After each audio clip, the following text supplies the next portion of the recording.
kung may mga blanco yan lumusot, that is not a valid legislation. Mali ho yan. Please correct it. Or recall the budget and demand an explanation kung bakit dumating sa inyo yan na ganun kablanko. Para ka binigyan ka ng blanco check dyan, o sige, bahala na kung ano ilagay ninyo. He's a president. He knows that you cannot pass a GAA without with a blank. He's lying.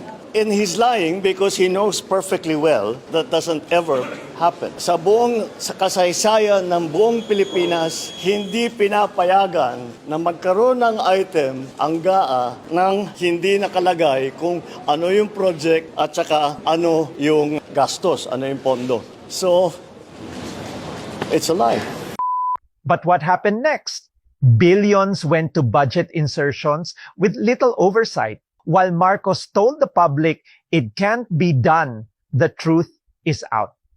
Ang problema natin dyan is hindi kami ang mananagot dyan kung mayroon mang pagkukulang sa bagay na yan dahil BICAM report yan eh. Wala kaming kinalaman sa BICAM report. Ang may kinalaman lang kami yung finished product na pinapirmahan sa presidente.